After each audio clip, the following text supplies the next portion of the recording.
Ei, bună ziua, dragilor, și bun venit la o nouă lecție pe acest canal.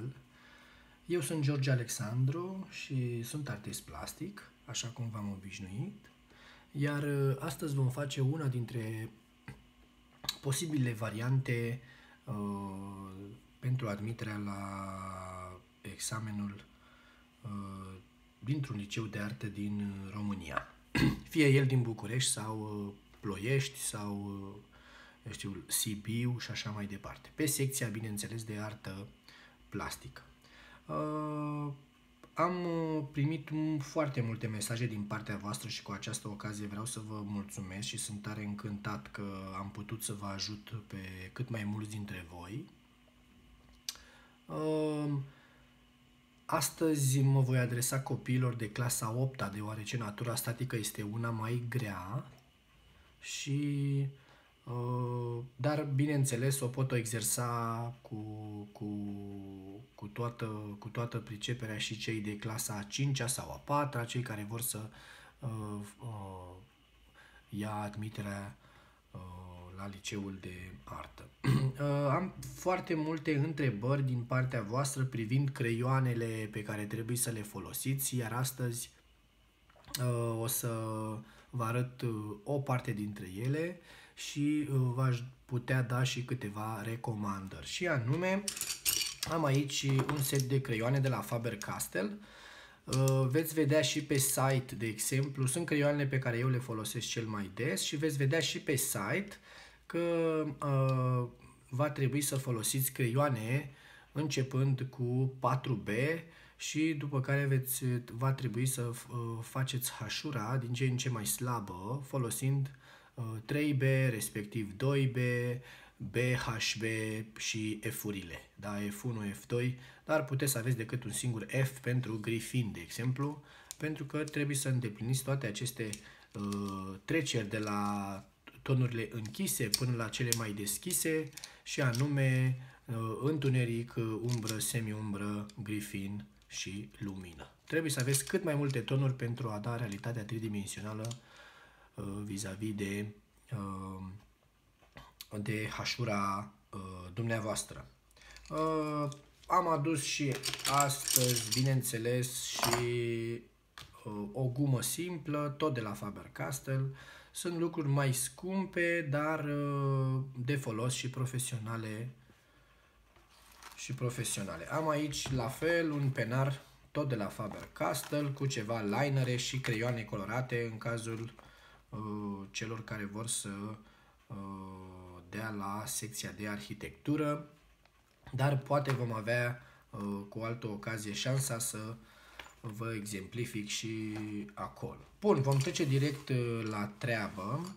Așa cum v-am explicat, aveți voie să folosiți doar creioanele până în 4B, nimic mai mult, deci nu 5B, 6B sau 7B, 8, respectiv 8B, pentru că sunt extrem de închise. Bun, am adus astăzi în atenția dumneavoastră, așa cum v-am spus, o natură statică destul de complicată, formată dintr-o sticlă, este preferat de culoare închisă, da? Pentru a vedea umbra, respectiv hașurile, reflexiile, așa mai departe, o cutie simplă pe care am găsit-o în casă și va ține locul unui cub. La examen veți primi un cub sau un cuboid, în cazul acesta alb. Da? Eu mă voi folosi de această cutie de telefon. Și, bineînțeles, un măr, da? Nu uitați că natura statică este formată din 3 elemente și anume un corp geometric învățat, un obiect și un fruct sau o legumă. Bineînțeles, așa cum v-am spus, natura statică este una mai complicată, deoarece sticla este în programa clasei a 8-a sau a 9-a, așadar mă adresez copiilor de clasa a 8-a sau a 7-a, cei care vor să dea la liceul de artă secția arte plastice. Sticla este un element mai greu de conceput, de aceea se adresează copiilor mai mari. Bineînțeles, voi folosi un creion H, de exemplu H-ul pentru schiță este foarte slab, da?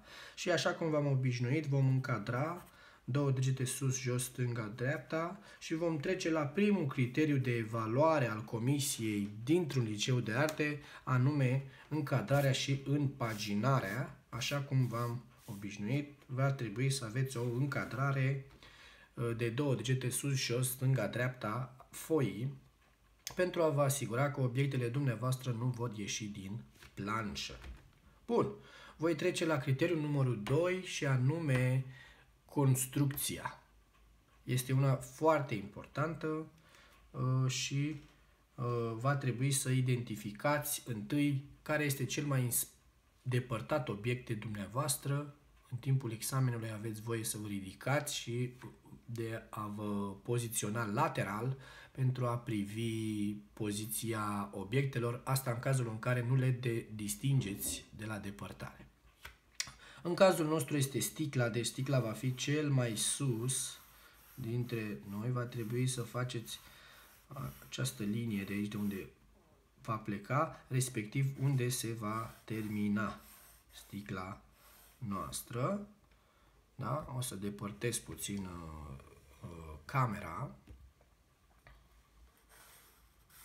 Bun. Și bineînțeles cele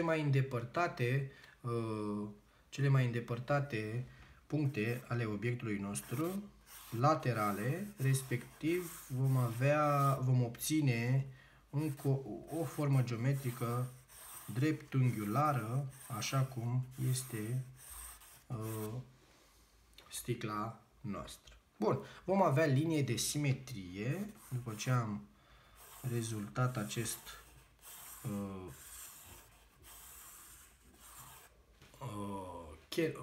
dreptunghi și bineînțeles vom începe să notăm pe linia noastră de simetrie proporțiile. Da? O să-l prelungesc puțin. Bun.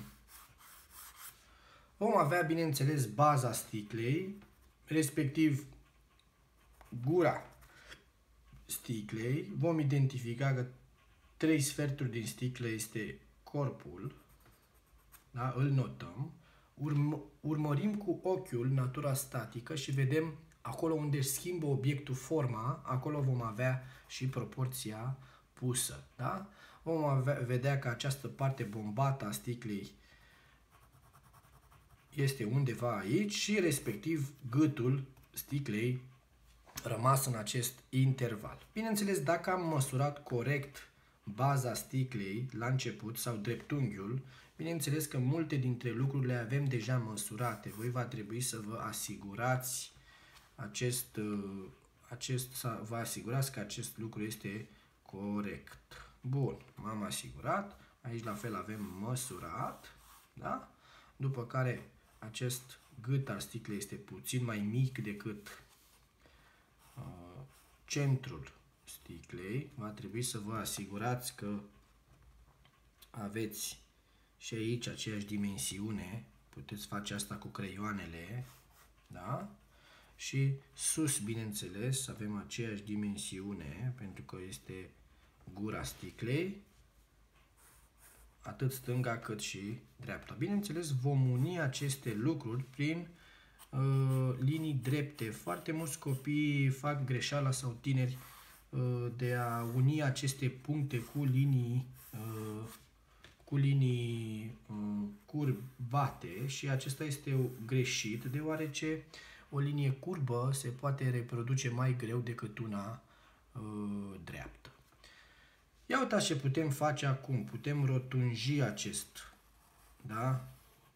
Eliminând colțurile și atunci automat vom obține simetria obiectului, da? Ia uitați-vă. Dar la început este foarte important să aveți linii drepte. Bineînțeles, vom uni și gâtul sticlei aici sus, da? Respectiv în stânga sau dreapta, cred că voi vedeți pe partea dreaptă.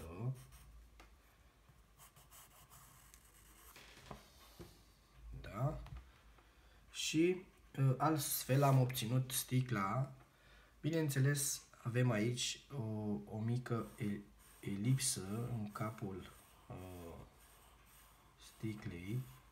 Aveți mare grijă să le folosiți și să le faceți cât mai rotund. Mai avem o proporție aici, respectiv grosimea gâtului. Încercați cât posibil să rotunjiți la capete sticla și, bineînțeles, încă o proporție aici, da? Este acest detaliu pe care sticla îl are, format tot dintr-o elipsă și rotund la capete.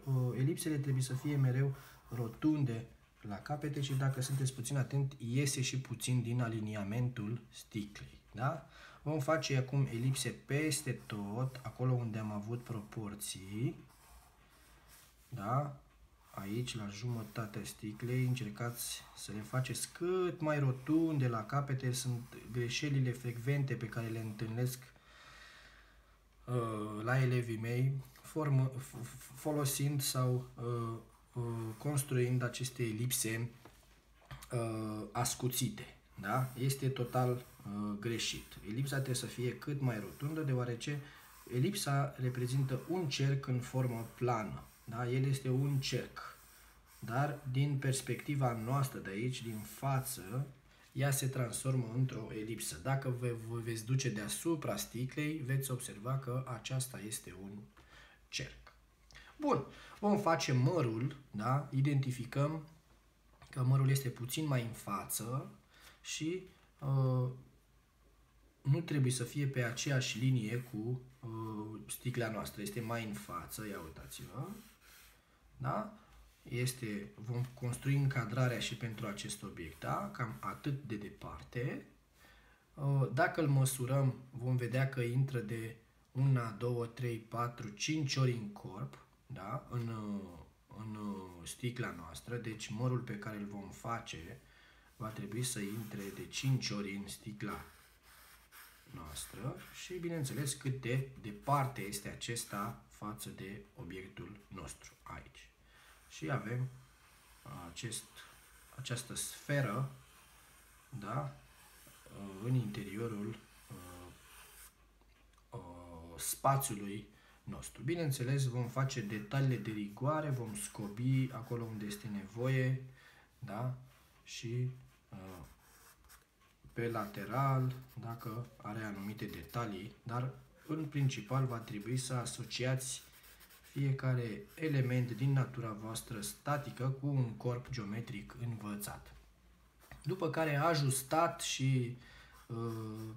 ajustat și scobit, veți obține obiectele dorite. Bineînțeles, voi trece și la cuboidul nostru. Este un cuboid așezat la două puncte de fugă. Vi l-am explicat într-o ședință anterioară. Și anume, la două puncte de fugă, asta ar însemna că muchia o avem aici în față, lângă noi, respectiv a doua muchie lângă sticlă. Vedeți? Mă duc în punctul de fugă de aici din dreapta, vedeți? Și respectiv jos, da? Tot în dreapta, iar cele de aici mă voi duce în punctul de fugă din stânga. Mă pot duce infinit, da? Îmi voi lua pe aceste axe dimensiunea de care am nevoie și anume să nu ies din încadrare. Da? Ia uitați-vă aici, a treia muchie. Da? Dacă nu pot face aceste linii superioare paralele, vă sfătuiesc să folosiți creionul, aflând unghiul de înclinare a dreptei noastre și efectiv mutăm acolo unde avem nevoie creionul și obținem un punct pe care trebuie să-l urmărim. La fel vom face și aici, uitați-vă, vedeți, pun creionul și îl mut. Da? Am aflat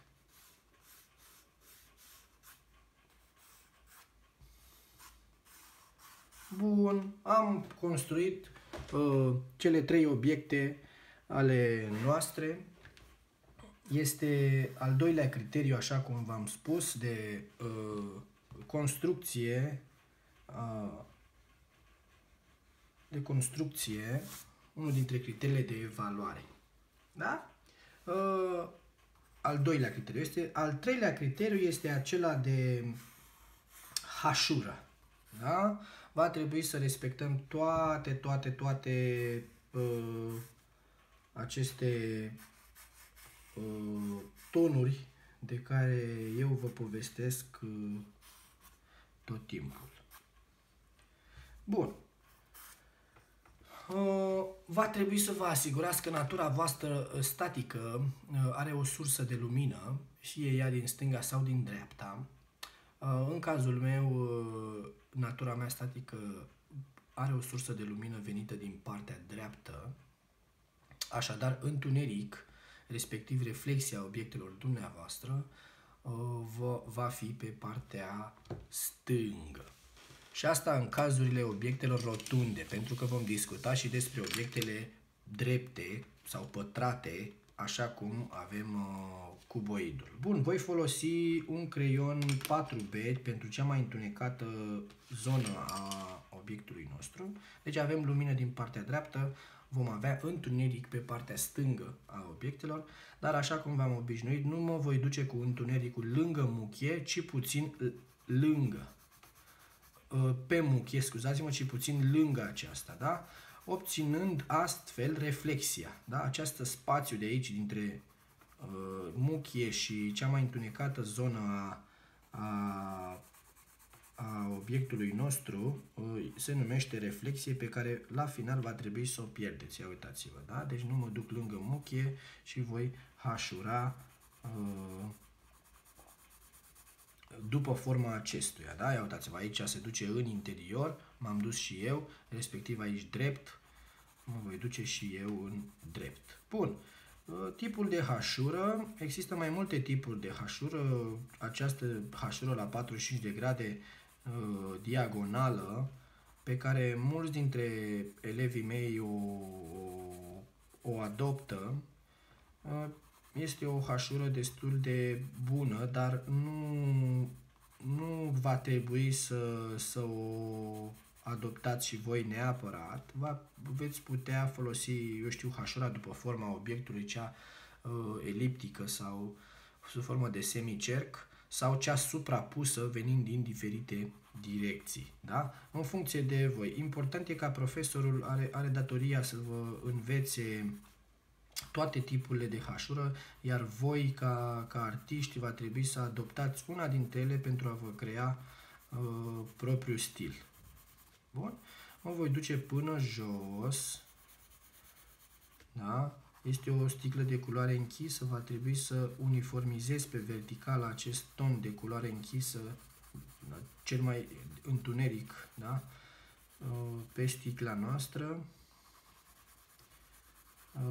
Așadar va trebui să revin până voi uniformiza toată zona întunecată a sticlei noastre. Bun. După ce am făcut acest lucru, bineînțeles, și sus și jos, peste tot, da, de sus până jos, după forma sticlei, o să vă exemplific acum. Vedeți că aici spațiul este mai mic, va trebui hașura să fie proporțională cu spațiul unde lucrați, da? Deci aici hașura va trebui să fie de dimensiuni mai mici ca să puteți integra toate tonurile necesare obținerii efectului tridimensional pe obiectul vostru. Bun, am lucrat cu un 4B, va trebui să nu apăsați pe creion, de creionul prin suprapunere își va face datoria, da? Bineînțeles, am ajuns acum la un 3B pentru a face următorul tip de sau următorul ton, da? Uitați-vă puțin la modul meu de hașurare. Hașurile nu sunt egale, da, ca și grosime. Următorul rând mai deschis va trebui să fie mai mic, da? Și lucrând mai mult pe ceea ce am lucrat mai înainte, da? Deci reveniți peste ce ați lucrat înainte și ieșiți foarte puțin din aliniamentul primei hașuri, da? acest tip acest mod pe care eu îl folosesc, îl explic și copiilor pentru a reuși să piardă aceste tonuri, pentru a reuși ca trecerea dintre aceste tonuri să fie una mai blândă, deoarece mulți întâmpină dificultăți la acest aspect și tot timpul între tonuri există aceste linii, uitați-vă aici, obținute, da, din hașura precedentă. Așadar, încercați să insistați între tonuri, fără să apăsați pe creion, ci doar reveniți. Ia uitați-vă, o să mă duc până jos. Reveniți pe creion, cu creionul, până obțineți o diferență mică între cele două tonuri, da? Întuneric și umbră. Va urma semi-umbra, gri fin, după care, bineînțeles, lumină. Nu știu cât camera va putea să filmeze, sper să filmeze tot videoclipul, tot cât am nevoie pentru a vă exemplifica cât mai multe lucruri din natura noastră statică. Ia uitați-vă, am obținut un ton apropiat și am insistat foarte mult aici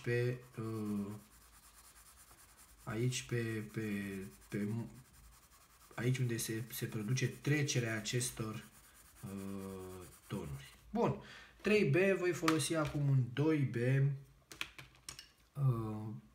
2B pentru a face și mai deschis.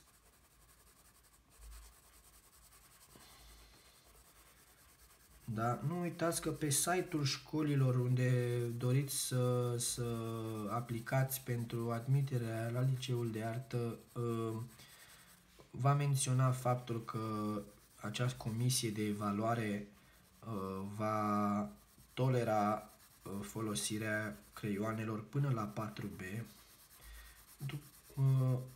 Este considerat puțin greșit folosind creioane mai groase, pentru că hașura devine extrem de întunecată și nu e nevoie. Da? Deci va trebui să folosiți creioane până la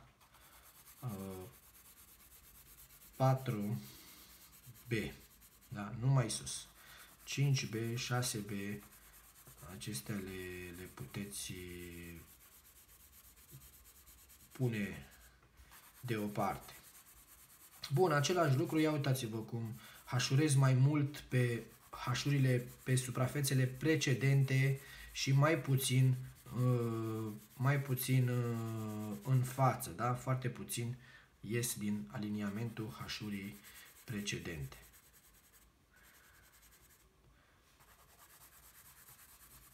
Da? Acest aspect are nevoie de foarte multă răbdare, va trebui să vă încărcați cu răbdare pentru că, bun, am un 2B, pot folosi acum un B, da, sau un HB pentru următorul ton de gri fin. Da? Nu uitați că aceste lucruri le puteți face și direct pe planșă sau mai există o tehnică de a da o suprafață de gri fin pe întreg obiectul vostru. Da? Mai ales dacă acesta este mai închisă la culoare, obiectul poate fi maro, în cazul sticlei, sau verde închis, da? Atunci vă recomand să faceți întâi, să dați o bază de gri fin pe întreaga suprafață a obiectelor voastre, după care să reveniți cu aceste tonuri de întuneric, umbră, semi-umbră, gri fin și lumină. Cât mai multe tonuri pentru sticla, pentru obiectele voastre. Bineînțeles, va trebui să pierdeți și în partea din stânga, aici unde obțineți reflexia, să obțineți încă un ton de trecere pentru reflexia voastră. Foarte mulți copii m-au întrebat de ce este această reflexie și de ce trebuie să apară aici. Așadar, această reflexie este reflexia celorlalte obiecte sau reflexia luminii celorlalte obiecte din natura voastră statică sau, efectiv, reflexia luminii de pe partea cealaltă a obiectului vostru. Va trebui să obțineți și aici niște tonuri de trecere și nu uitați că acest spațiu numit reflexie trebuie să fie mai deschis decât partea întunecată a obiectului vostru. Iar e unul dintre criteriile, e iarăși un punct foarte important, unul dintre criteriile că nu sunteți începători. Da? Deci începătorii fac anumite greșeli, da? Nu omit această reflexie a obiectelor, da? Nu o fac, se duc direct pe muchia obiectului cu partea cea mai întunecată a acestuia. Da? Deci fac acest întuneric, îl fac direct pe muchie. Asta este greșit. Va trebui să lăsați un spațiu numit reflexie. Ia uitați-vă, vedeți? Este o diferență, da, între... Și bineînțeles trebuie să pierdeți această trecere, da? Să nu fie una bruscă, ci să fie una blândă, treptată, da? Va trebui să faceți asta până jos. Da, eu trebuie să vorbesc și să umplu toți acești timpi morți în timp ce hașurez. Așadar, sunt nevoit pentru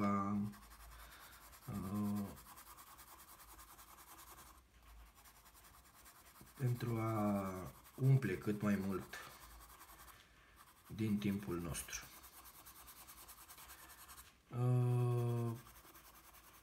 Am primit foarte multe mesaje din partea voastră, mulțumiri, au fost foarte mulți copii sau elevi care mi-au mulțumit spunându-mi că datorată mie au reușit să intre la liceul de artă. Sunt foarte bucuros, așadar în continuare aștept mesajele voastre, nelămuririle voastre, da? Și bineînțeles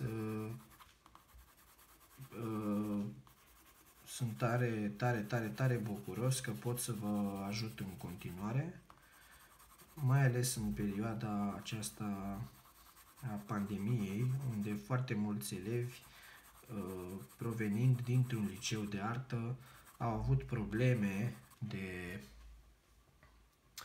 acomodare, au avut lipsă mai degrabă unor informații concrete sau de bază pe care profesorilor nu au apucat să le împărtășească sau nu au modalitatea mea de a împărtăși anumite lucruri, deoarece eu cred că explic pe înțelesul tuturor și folosesc un mod de a explica cât mai simplu și cât mai adaptat cerințelor voastre pentru a ajunge la cât mai mulți copii, fără a folosi termenii atât de complicați din acest domeniu. Bun, ia uitați-vă cum am putut să pierd acest tip de reflexie. Ok, așa cum v-am obișnuit, avem reflexie, întuneric, umbră, semiumbră, grifin și lumină, iar bineînțeles, chiar și pe partea luminată va trebui să revenim cu aceste tonuri. Ia uitați-vă, o să revin aici, da? Dar atenție, va trebui să fie aici direct pe muchie și într-un spațiu mult mai restrâns va trebui să obțină toate aceste tonuri de care noi avem nevoie, de la întuneric, umbră, semiumbră, grifin și lumină. Deci va trebui să accentuați muchia puțin și după care să o pierdeți întâlnindu-vă cu lumina aici pe vasul vostru. În partea stângă avem spațiu mult de a ne desfășura, iar în partea dreaptă, pe partea luminată, avem spațiu mult mai restrâns, așadar va trebui să aveți grijă. Da? Și nu atât de întunecat precum avem în partea cealaltă. Da? Deci aici va trebui să lucrăm proporțional cu zona unde ne aflăm. Da? Avem o zonă luminată, automat tonurile de întuneric vor fi mai deschise, respectiv de gri și de umbră sau semi-umbră. Da? Nu putem să le accentuăm la fel de mult precum le-am accentuat pe celelalte. Lucrez cu un H foarte deschis, da? Destul de deschis și va trebui la fel să pierd, vedeți, începând de aici, de la muchie către interiorul sticlei noastre.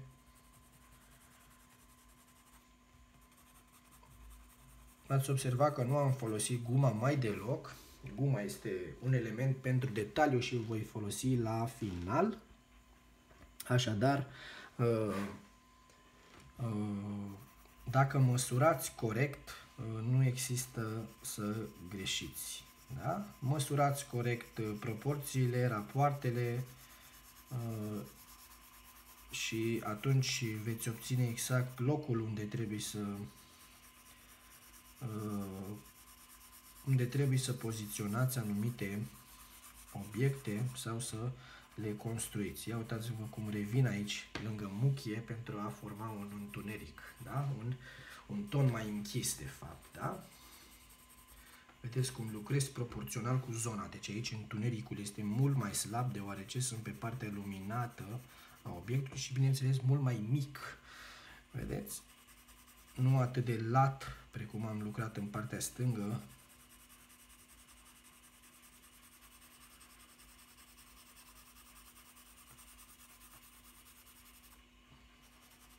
Așa. Bun. Bineînțeles, va trebui să pierdem. Veți putea folosi și un creion ceva mai închis. Uitați-vă, un HB pentru zona mai întunecată.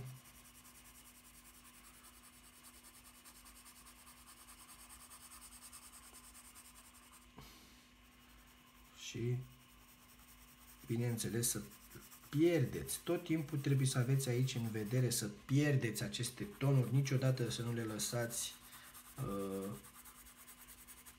formând o diferență mare la trecerea dintre ele. Da? Trebuie să existe o diferență minoră și astfel veți reda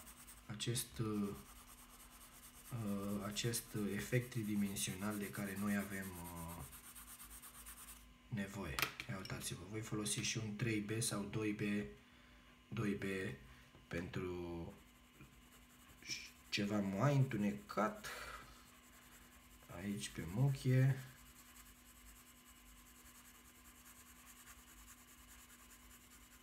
Și bineînțeles din nou să pierdeți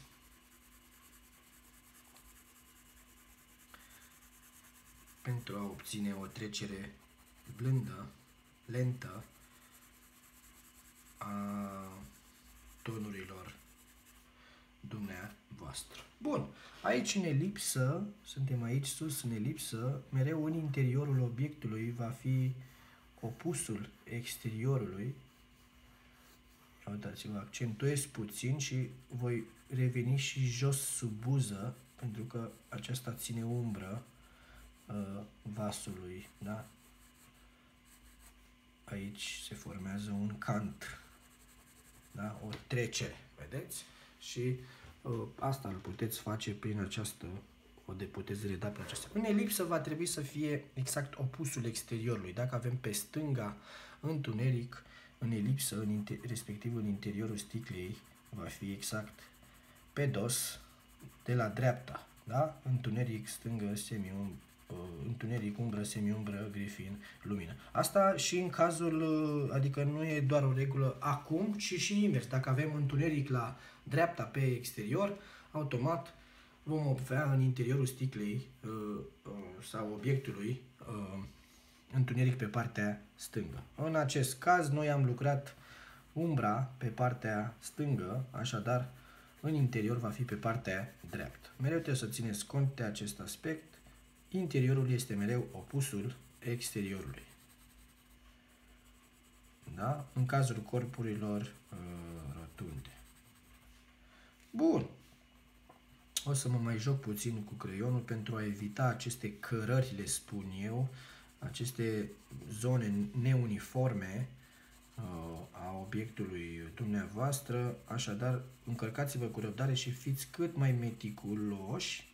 Iubiți, efectiv, obiectul, planșa, și atunci veți obține realitatea de care aveți nevoie pentru a reda volumetria obiectului vostru. Bun, cam atât pentru sticlă. Îți putea accentua puțin zonele de aici, unde se... Da? Sau aici. Chiar și pe partea luminată. Pentru a da acest efect tridimensional, atât circular, cât și în fața dumneavoastră. Da? Noi trebuie să redăm realitatea așa, da? Volumetria așa, de la stânga către dreapta, cât și vertical. Da? Și asta o facem prin pierderea acestor diferențe, da? Acestor linii.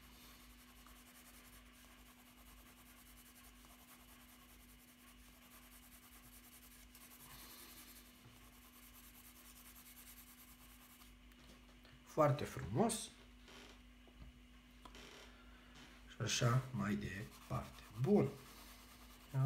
Va trebui să folosiți acum guma pentru a reda aceste reflexii de care noi avem nevoie. Vreau să mă asigur că se vor vedea toate obiectele noastre în... Nu sunt un expert în a filma, așadar interesul meu este de a vă reda cât mai multe lucruri. Nu mă interesează neapărat aspectul sau editarea videoclipului sau anumitor lucruri din jurul camerei. Bun, cu guma am spus, ne uităm ușor și acolo unde este nevoie puteți prin bătaie să redați aceste reflexii, aceste zone de luciu a obiectului dumneavoastră și bineînțeles de trecerea acestui ton griffin la intersecție cu lumina obiectului. Da, o să dau totuși pe partea luminată o suprafață de griffin, da, deoarece sticla mea este de culoare mai închisă, așadar nu doresc să o las atât de albă, pentru că nu am o sticlă de culoare albă sau transparentă. Evitați, apropo, în a reproduce sticle de culoare transparentă, mai ales într-o perioadă atât de fragedă a vârstei voastre. Încercați să reproduceți lucruri pentru nivelul vostru. Eu de fiecare dată, foștii mei profesori îmi spuneau să nu desenez lucruri la care nu mi-ajunge nasul, da? Adică faceți lucruri pentru vârsta voastră, proporțional cu și pentru vârsta voastră, deoarece vă complicați, eu știu, făcând lucruri grele și vă demoralizează pentru că nu aveți sau nu veți obține rezultatul dorit. Uitați-vă cum am reușit să redau ușor din aceasta. Bun, vom trece la măr. La fel voi relua 4B-ul pentru cea mai întunecată, da? La fel pe partea stângă și reflexia și întunericul, dar de data asta avem această formă a mărului curbată, așadar va trebui să fac reflexia după forma acestuia. Ia uitați-vă, reflexia o voi avea în partea stângă, dar și jos, da, puțin, deci va trebui să vă duceți ușor sub obiect, da? Ia uitați-vă, aici este obiectul, iar reflexia este și jos, da? Am lăsat-o și jos. Ce vreau să vă spun, așa cum v-am mai explicat în alte ședințe, desenul este arta observării, așadar la fructe și la legume va trebui să urmăriți oarecum sau să dați importanță și texturii acestuia, da? Adică trebuie să deschideți ușor ochii în obiectul vostru și să redați aceste tonuri, respectiv detalii, da? Ale obiectului dumneavoastră. Bun, am trecut la un 3B aici, da?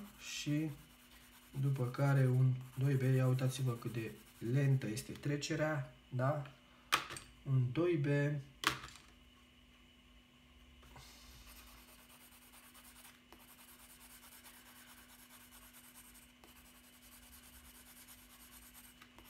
da? După care va urma un HB sau B. Important este să nu apăsați foarte tare pe creion sau deloc. De fapt, ia uitați-vă aici, am o zonă întunecată a obiectului nostru. Este un detaliu pe care l-am observat și va trebui să-l reproducem pentru a reda această realitate, această volumetrie. Vedeți? Și am întuneric aici jos, în zona inferioară a mărului nostru, cât și după care din ce în ce mai deschis ieșind din ea.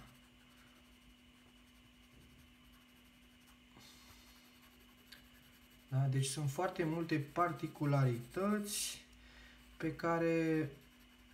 la care aici intervine oarecum și talentul vostru, dar și gradul dumneavoastră de interes, da? Cât de mult sunteți interesați pentru a reda această realitate. Nu uitați să pierdeți și reflexia. Bineînțeles că aceste tonuri le puteți obține și cu un singur creion, da? Adică prin suprapunere veți obține tonuri închise și altele mai deschise dacă suprapuneți mai puțin. Asta pentru a nu sta să schimbați, pentru a nu vă pierde timpul foarte mult în a schimba tot timpul creionul, dar vă recomand să vă obișnuiți și cu ele, să lucrați foarte mult și cu ele, cu toate tipurile de creioane, pentru a vă obișnui. Eu, de exemplu, prefer să folosesc un singur creion de calitate superioară, dar asta datorată experienței mele, da? La început e bine să folosiți aceste creioane pentru a vă obișnui cu ele și pentru a obține tonurile dorite. Ia uitați-vă, o să pierd reflexia și aici jos. Și așa cum v-am obișnuit pe sticlă, va trebui să aveți și puțin partea din luminata obiectului, muchia puțin pierdută, da? Puțin accentuată. Da? O să vă exemplific în următorul pas. Ia uitați-vă aici.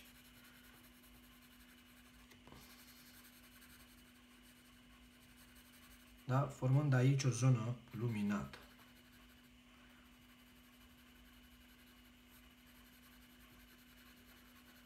Bun.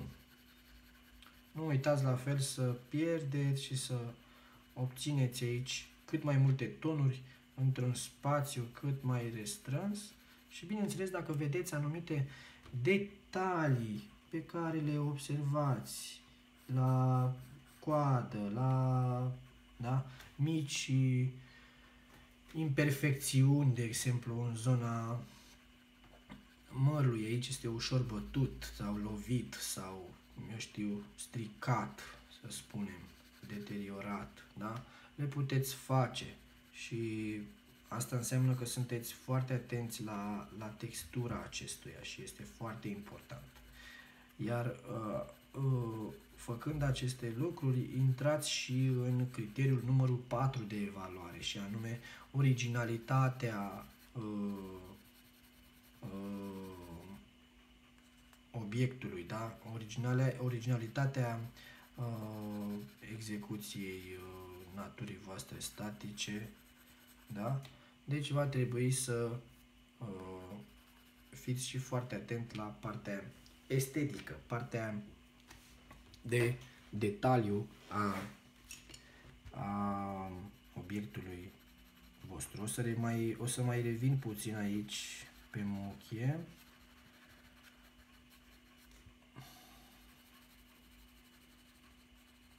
Da, nu am timpul necesar, va trebui să mă grăbesc puțin. Sper că acest clip să nu iasă, să nu fie foarte lung, pentru că atunci intervine monotonia și vă plictisiți. Dar încerc să vă dau cât mai multe informații legate de acest aspect. Bun, cu guma la fel puteți reda această trecere de la gri fin la lumină sau mici reflexii, detalii pe care le are obiectul dumneavoastră. La fel aici la reflexie. Bun. Bineînțeles, umbra este mereu pe partea întunecată a obiectului, da? Umbra trebuie să fie de un ton ceva mai deschis, așadar puteți folosi un B sau HB pentru a reda acest aspect. Uitați, este ușor eliptică, da? Și este mereu pe partea întunecată a obiectului, da? Puteți da o bază de gri fin peste tot și după care să vă să lucrați propriu zis la tonurile noastre. Da? Este mai întunecat lângă obiect. Ia uitați-vă că revin aici lângă obiect. Da? Puteți folosi chiar și un 2B, nu atât de întunecat. Da? Un 2B și după care să fie, cu cât vă depărtați mai mult de obiect, să obțineți tonuri mai deschise pe suprafața. Dar încercați să lucrați orizontal aici, pentru că sunteți pe plan orizontal. Da? Pentru a reda acest efect tridimensional. Și nu uitați că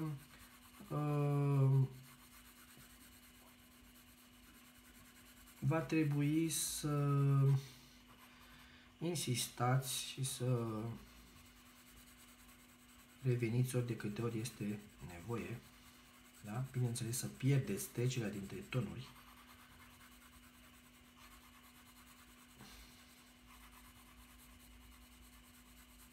Da? Și să nu conturați acest aspect. Va trebui să faceți asta direct din valorație, da? Din hașură. Valorația este, v-am explicat ce este valorația, e un amalgam de reguli, este un ceva mult mai complex, da? Decât hașura se referă doar la creionarea lucrurilor, dar valorația reprezintă ceva mai mult, de la construcție până la redarea volumetriei, volumului obiectelor dumneavoastră. Nu uitați că umbra este ușor mai mare decât obiectul, da? Va trebui să lucrați ori proporțional cu obiectul, ori puțin mai mare ca și grosime, ca și întindere, da? Foarte mulți fac greșeala aceasta de a o face mai scurtă. Bun, pentru sticlă este în zona tot stângă, da? Pe partea întunecată și nu vedem de cub, deci este undeva aici, da? Nu vedem prea mult din hașura noastră din cauza cuboidului, pardon, nu cub, da? Au modificat cei de la Ministerul Învățământului denumirea acestui obiect. Fostul paralelipiped astăzi devine cuboid. Asta pentru a-i încurca mai mult, dacă m-ați întrebat pe mine, pentru a-i încurca mai mult pe mici elevi și așa încurcați și da, nu vreau să mă duc mai departe, nu vreau să comentez mai departe, dar eu nu sunt de acord cu această modificare. Cred că termenul de paralelipiped era mult mai eficient, deoarece făcea oarecum o trecere și o diferență între el și cubul nostru. Da? Este ușor mai întunecată pentru că este în spatele obiectului, da? Nu este atât de... Aici este mai în față, da? O să mai revin puțin aici lângă obiect, așa cum v-am spus.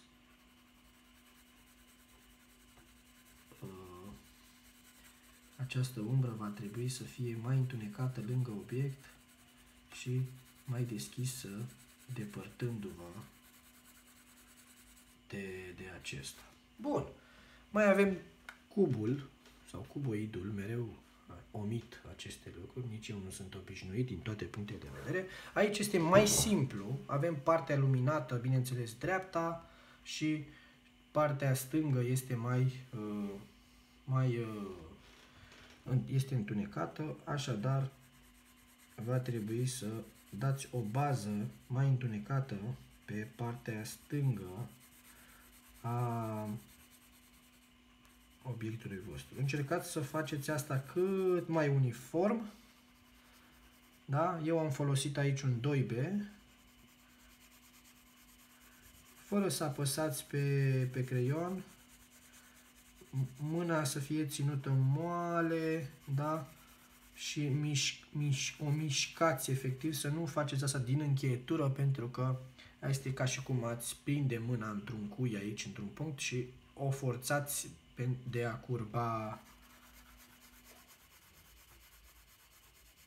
curba liniile. Așadar, va trebui să faceți asta cu încheietura dreaptă și să plecați cu tot cu antebraț pe foaia dumneavoastră. Bun, la fel cu răbdare. Dacă partea stângă este cea întunecată, automat vom avea umbra tot pe partea stângă. Văd asta și în natura mea statică așezată în fața mea, decât și în teorie.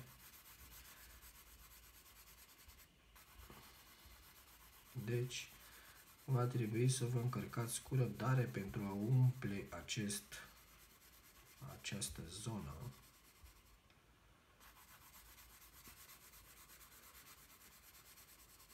Aici este mult mai simplu, pe obiectele drepte aveți lumină, întuneric, respectiv sus un gri fin, da?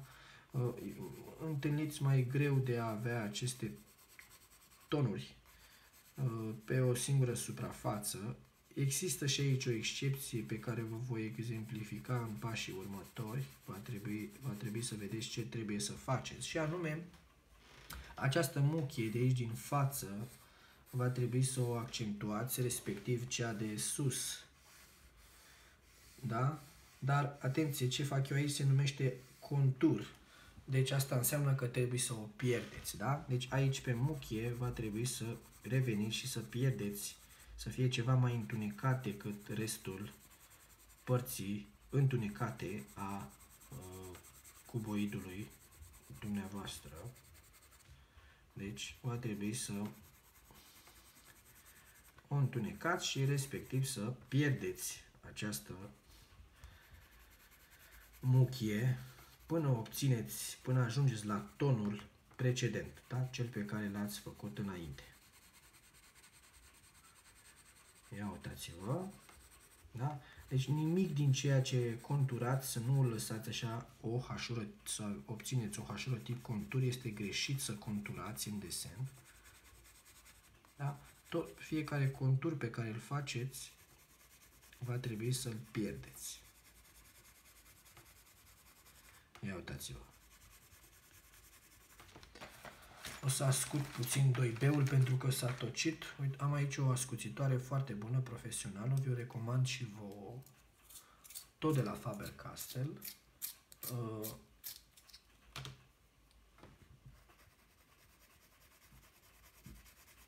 Deci va trebui să aveți o investiție ceva înainte de a vă apuca efectiv de desen. Care anume, atenție, este o știință exactă. Da? Deci dacă sunteți puțin atenți, e adevărat, vă ajută și talentul la hașură sau ceva la anumite detalii, dar mai mult este o știință exactă pentru că sunt niște reguli stricte pe care trebuie să le respectați. Da? E adevărat, la culoare, dar vom trece și acolo, culoarea este ceva bazat mai mult pe partea interioară a artistului, având libertatea e o libertate mult mai mare, dar și acolo sunt anumite reguli de contrast, da? Pentru a reda aceste efecte de apropiere, distanță, da? Sau întuneric, lumină pe obiectele dumneavoastră, dar trebuie să ajungem și acolo și o să vă arăt anumite lucruri secrete. Deocamdată rămânem pe partea de examen și ia uitați-vă cum am pierdut, da? Și am ajuns la tonul pe care eu l-am avut înainte.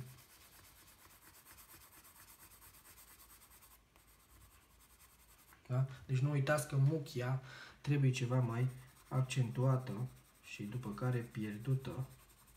Asta pe partea întunecată a obiectului dumneavoastră. Ia uitați, aici folosesc o hașură suprapusă, da? Din diferite direcții.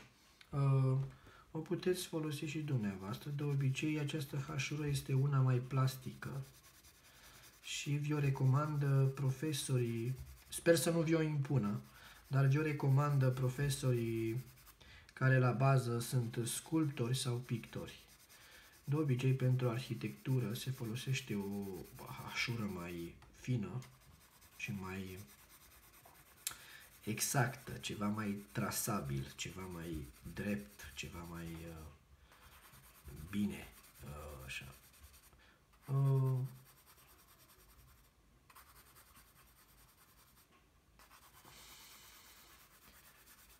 Ia uitați-vă aici, da? Deci am accentuat muchia superioară și cea...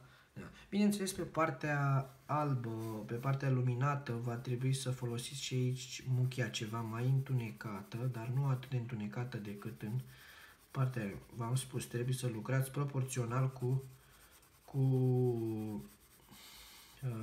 suprafețele pe care le lucrați. Ia uitați-vă aici, am accentuat și aici muchia, dar întunericul de aici este mult mai slab decât da? Și bineînțeles puteți face asta cu guma, să pierdeți, da? Sau folosind și alte creioane mai deschise. De exemplu, acum folosesc un B pentru a pierde mai bine această muchie. Bun, sus va trebui să facem și aici o diferență între partea luminată și partea întunecată. Deci va fi un gri fin, da? Între ele, nici prea întunecat să depășească acest ton, dar nici prea slab pentru a nu depăși, pentru a obține o diferență între ele. Trebuie să obțineți o diferență, da? Ia uitați-vă.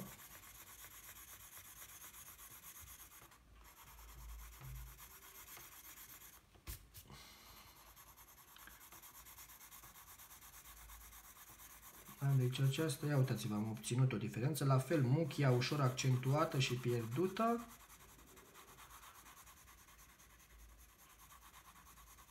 Ia uitați-vă aici, vedeți? Și bineînțeles cât mai vă puteți folosi de deget, ia uitați-vă, pentru a lovi și a merge exact pe muchie, să nu depășiți.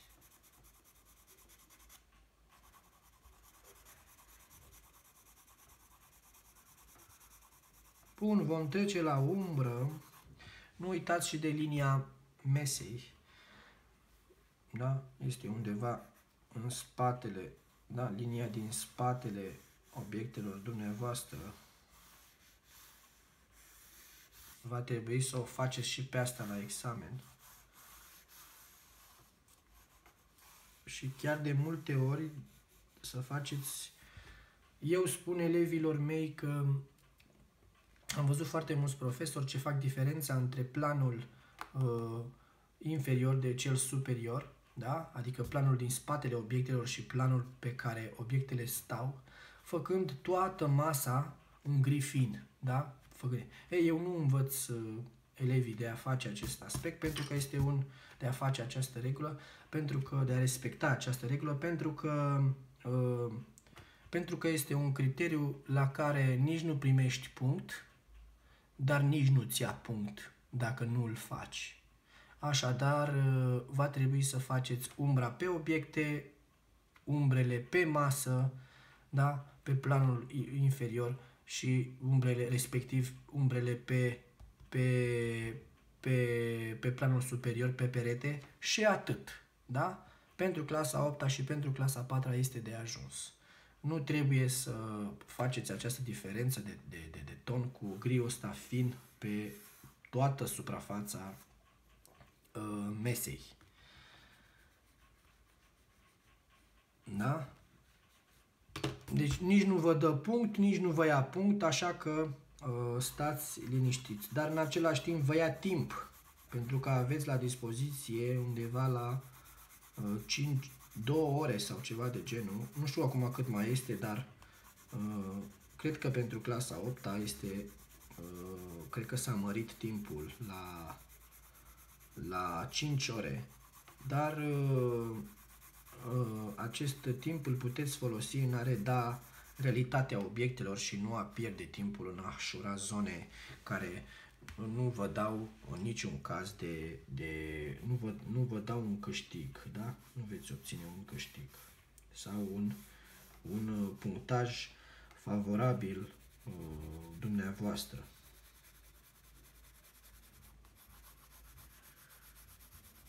O să insist aici puțin pentru că nu-mi place. Bun. Umbra, bineînțeles, este pe partea întunecată a obiectului nostru. Ia uitați-vă, este aici. Să termină undeva aici, da? Și la fel, este mai întunecată lângă obiect, după ce dați o suprafață de gri fin, bineînțeles, ușor, cu atenție, și mai depărtată. Aceasta are voie să iasă din încadrare, deci... Da? Bine, și obiectele voastre au voie, nu este nimeni atât de strict, dar trebuie să aveți grijă ca dimensiunea din stânga să fie oarecum și în dreapta. Da? Deci trebuie să echilibrați ușor această distanță, ca nu cumva să vă duceți cu obiectele voastre ori în stânga, ori în dreapta. Bun, am observat acum, uitându-mă în față, că această hașură este până la sticlă. Deci va trebui să o fac și eu până la sticlă.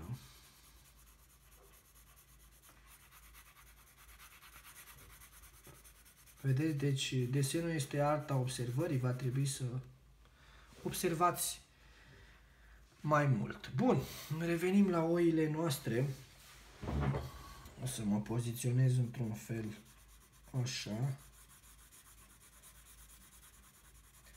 pentru ca voi să mă obligă oarecum să țin foaia dreaptă din cauza camerei. pe cât posibil și să mă mut eu, dar în unele cazuri îmi vine destul de greu.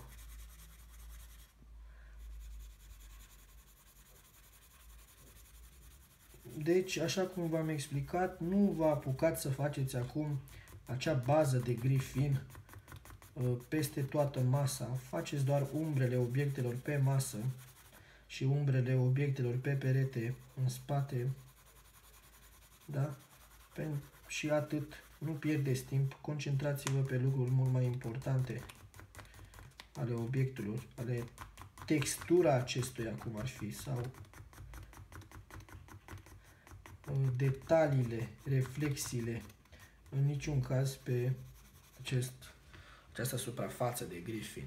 Bun, voi face umbra sticlei pe perete, pentru că o am, aici este undeva, și va trebui să nu o conturați, va trebui să o faceți din hașură, direct din valorație. Este ușor închisă, da? Să nu vă apucați acum să o faceți cu 4B-ul, da? Uite, folosiți un B foarte slab și nu uitați că trebuie să aibă forma aproximativ a obiectului dumneavoastră, da? Ușor blurată chiar, ușor deformată, distorsionată.